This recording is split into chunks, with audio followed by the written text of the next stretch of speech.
Habis menggigil kena malaria, Alfred Russel Wallace menulis esai hampir 15 halaman di Ternate.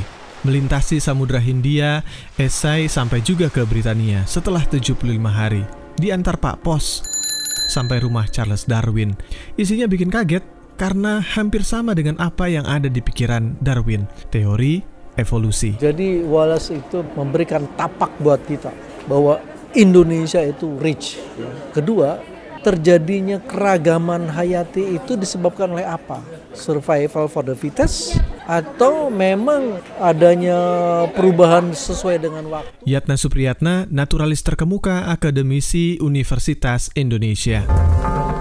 Anda sedang mendengarkan Sains Sekitar Kita. Sains Sekitar Kita.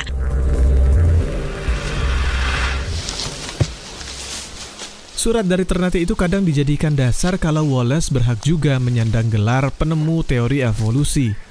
Ada yang nggak setuju, lalu terbitlah kontroversi. Tapi ya sudahlah ya, tinggalkan kontroversi itu, mari kita lihat warisan terbesarnya. Garis Wallace dan kawasan yang kita sebut sebagai Wallacea. Ini loh batasannya dari mulai Kalimantan, Jawa dan ini tuh daerah masuk ke Asia. Yang dari sini Papua, dari sini memang aneh itu. Wah, itu kan sehingga timbullah teori evolusinya Wallace. Jadi teori evolusi. Kawasan Wallacea baru saja membuka rahasia terbarunya. Darah komodo, menurut peneliti dari George Mason University di Virginia, punya banyak bahan campuran yang mengandung antibiotik dahsyat dan bermanfaat. Kadal raksasa ini berasal dari Nusa Tenggara Timur dan cuma ada di sana. Tak ada lagi yang lainnya. Di dunia, satu-satunya titik tanpa koma. Lantas, mari kita ke Sulawesi. Beberapa tempat di Sulawesi itu tidak ada duanya di dunia. Karena memang namanya hibridisasi binatang itu tidak ada di tempat lain kecuali di kita. Di Sumatera nggak ada, di Kalimantan nggak ada. Jadi hibridisasi itu dua spesies ya sudah lama berpisah bersatu kembali. Hibridisasi itu ceritanya begini. Syahdan 50 tahun yang lalu, nenek moyang beruk hitam hijrah dari Kalimantan ke Sulawesi. Tapi perubahan alam di Sulawesi menyebabkan spesies ini terpisah dan menjadi dua spesies baru, Macaca tonkeana yang hidup di sebelah utara Sulawesi dan Macaca maurus yang hidup di sebelah selatan. Penelitian ekstensif Yatna membuktikan kedua spesies ini kembali menyatu dan membentuk spesies baru seiring dengan perubahan lingkungan mereka. Inilah yang disebut sebagai hibridisasi. Dan itu ada di Sulawesi. Dari mulai kodok, reptil, mamalia, ya seperti primata, ya, itu semua seperti terjadi begitu. Tiba-tiba tarsius yang di tempat lain cuma satu ekor, ini tiba-tiba di seluruh Sulawesi itu menjadi 12. Hikayat kawasan ini dinisbahkan pada Wallace, si petualang, antropolog, dan naturalis asal Inggris.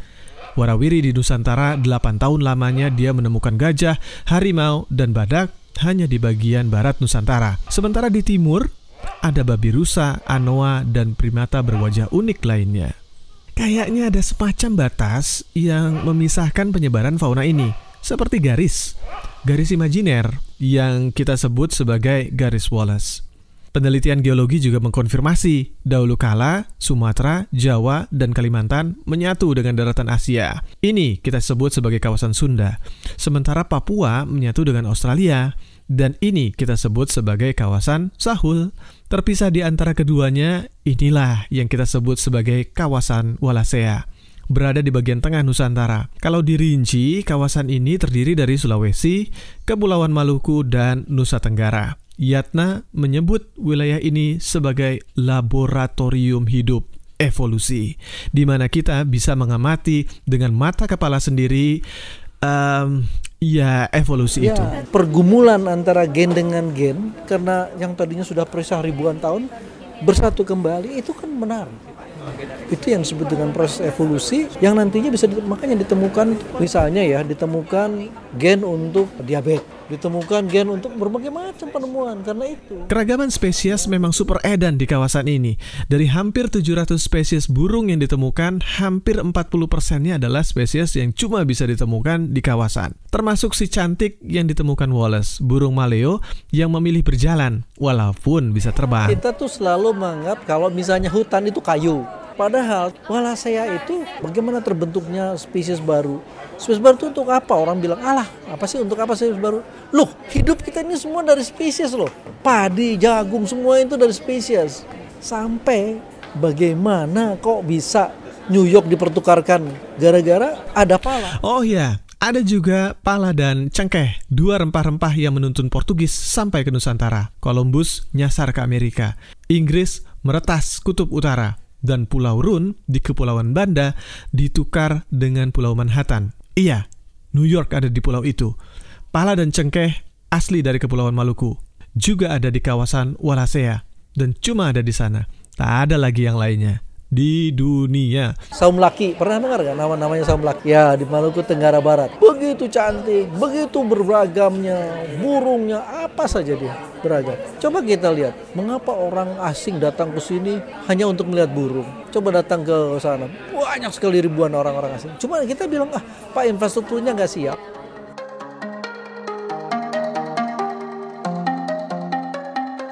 Wallacea sedang melambai pada ilmuwan muda, petualang muda yang punya rasa penasaran yang sama seperti Wallace pada waktu mudanya dulu.